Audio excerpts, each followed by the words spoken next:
For the record, I am not anti-plastic surgery.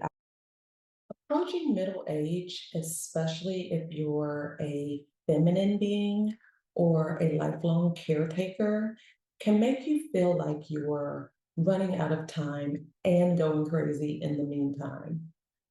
The drive to reinvent yourself can make you feel like you need to do something drastic, like buy a new booty, find a new boo, or buy a new boo for some of us, or a new sports car. But fear not, I'm going to share some tips for gracefully reinventing yourself as you avoid a midlife crisis. Hi, self lovers. Welcome back to Donderville, where we use self care to improve mind, body, soul, and manifest magic.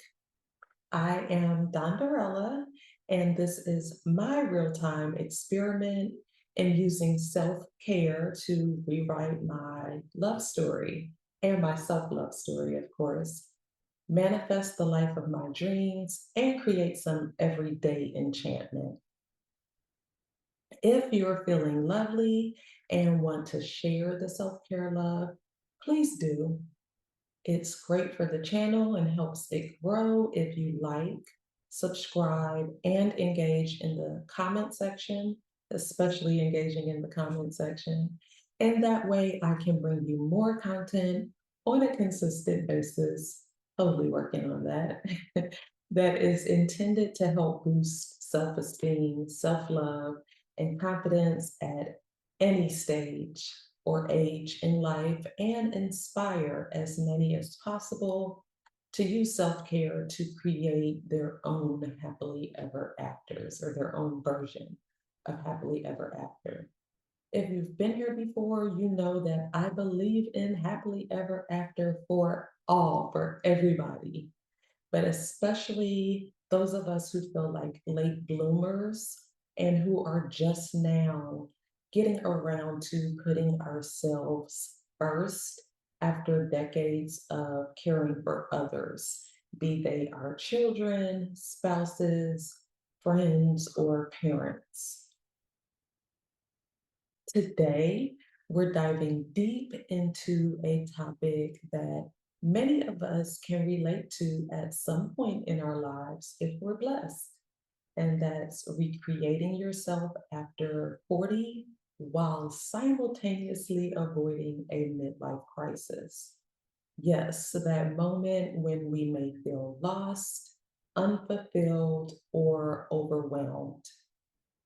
But again, fear not, I've got 5 fantastic tips and strategies to help us navigate through this potential speed bump in the journey. So let's get started. Number one, understand the midlife crisis. The first step to avoiding a midlife crisis is understanding what it is and why it happens. A midlife crisis, it is just a period of self reflection and questioning that usually occurs between the ages of 40 and 60. It's often triggered by realizing our mortality and a sense of unfulfilled dreams or goals. It may be demonstrated by a sudden or what feels like a sudden and very strong urge to change everything, to quit your job, leave your spouse, or find a spouse, and just trade everything, every part of you in for a newer, upgraded model.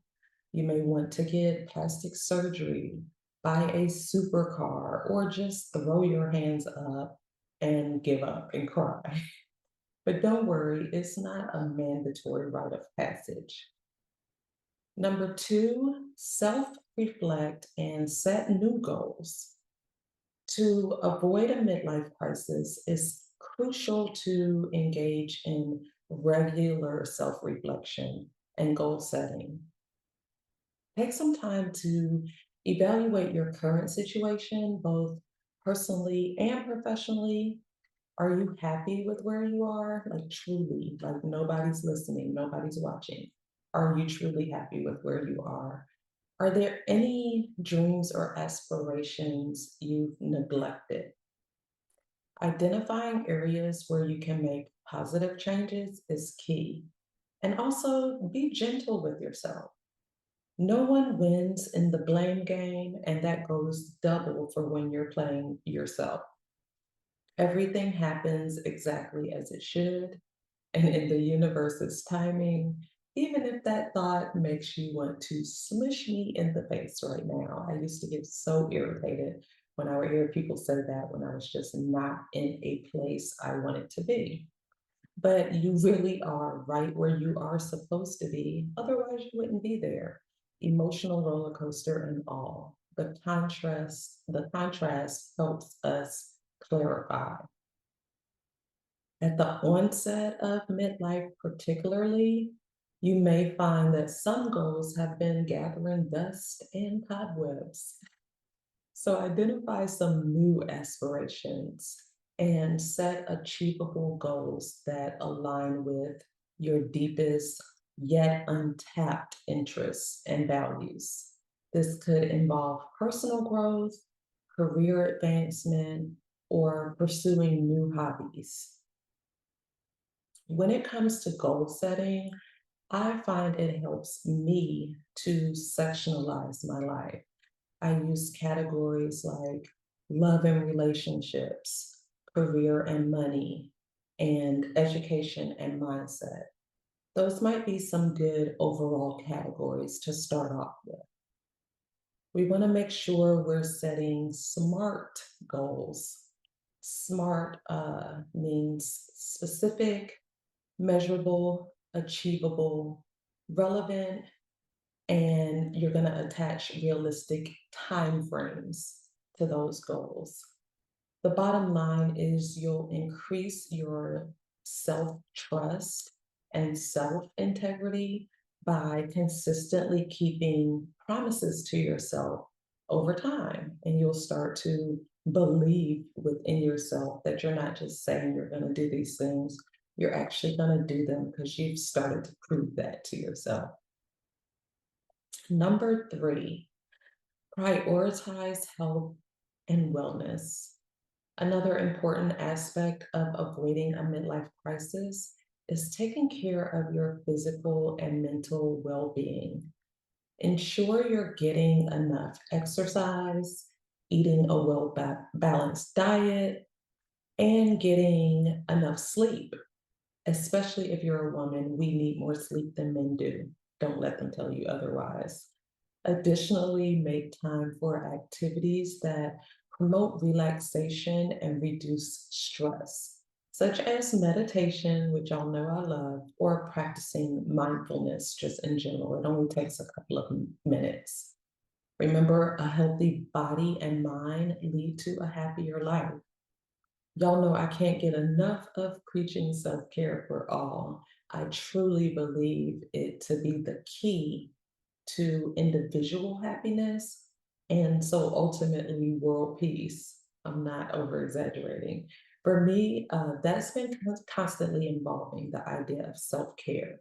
It used to mean daily yoga and weekly at home facials, but more recently, it's meant getting real, really real with myself about what and who truly serves and sabotages me, treating myself to more wants and not just needs, and rejecting the feeling of buyer's remorse when I do. Before I met my honey bun, I had a brief online encounter with another guy who treated me to a digital training session with his personal trainer. Essentially because I wasn't open to paying $900 for 45 days of training, he didn't contact me again. But the experience made me realize that I needed to step up my fitness game and yoga. As much as I absolutely love it, always will. I've been doing it since I was 10 years old. It wasn't providing the cardio workout that My gracefully aging body now requires to stay healthy. And so, it was a fun way to learn that lesson.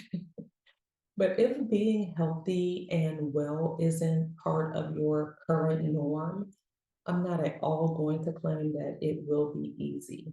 So try reframing key thoughts using repetition, whether it's affirmations or subliminals while you sleep. Say it until you see it. And number four, rediscover your passions. Another way to avoid a midlife crisis is by reconnecting with your passions. Life can become monotonous, and we often lose touch with the activities that used to bring us joy. Take some time to explore your interests, old and new, whether it's painting, playing an instrument, or even getting those knees and back in shape for sports that you used to love. By reigniting those passions, you'll find a renewed sense of purpose and fulfillment. You'll feel younger without needing to do something as drastic as cosmetically upgrading your parts or vehicle.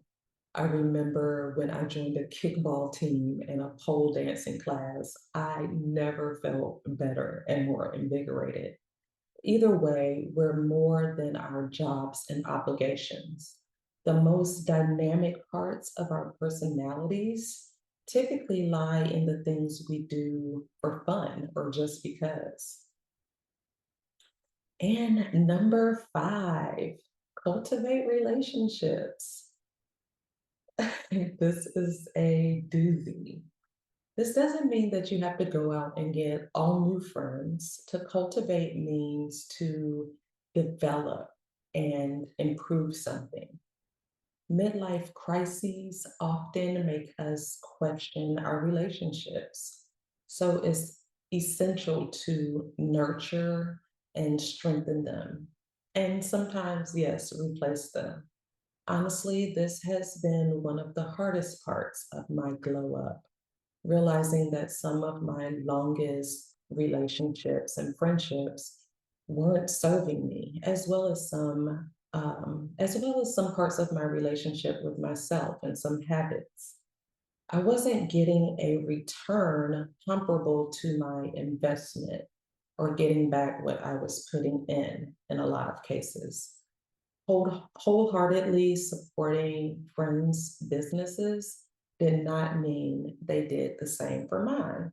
And that was a hurtful lesson. But I did have a couple, almost literally, of quality connections that I could pivot to and focus on. Spend more quality time with those loved ones, communicate openly, and show appreciation for those who matter most. Surrounding yourself with positive and supportive people can provide a solid foundation during challenging times. And in a midlife crisis or just in midlife, those can be often. As part of self reflection, evaluate who's really there for you, who aligns seamlessly with your vision for your best self's future. Distance yourself from those people and habits that don't. And again, it will not be easy, but it will eventually be worth it. Consequently, it's the perfect time. Sometimes the easiest way to start feeling and being different is by first acting different. And lifetime or long time friends might continuously, unintentionally even, drag you back to stare at that outdated version of self in the mirror. Reinventing oneself after the age of 40 can be a transformative and empowering process for anyone. So, here are a few final suggestions that might help you on this journey when it comes to transforming yourself. Be a lifelong learner. Embrace continuous learning by acquiring new skills or knowledge. This could involve enrolling in courses, attending workshops, or exploring online resources like YouTube. Expand your network and find or cultivate your tribe. Connect with like minded individuals. Your mind may have changed now at mid age. So, those may be new individuals who share your new interests or professional goals. Joining communities, attending networking events, or engaging in online forums can help you build a supportive network for this new stage in life. And embrace change. Be open to trying new experiences and stepping out of your comfort zone. That will be essential. Embracing change can lead to, or it will lead to, personal growth and new opportunities. So until next time, self lovers, I hope you do something lovely for yourself today, and I'll see you again soon. For the record, I am not anti plastic surgery. I still fully intend to get these little boobies done, but I have postponed that for in the name of priorities. I feel like one of the ways to avoid a midlife crisis is to really get your priorities in gear. And right now, that is building my savings, investing in real estate, and just really putting myself in a position to live the life I dream about living financially. So the boobies are on hold.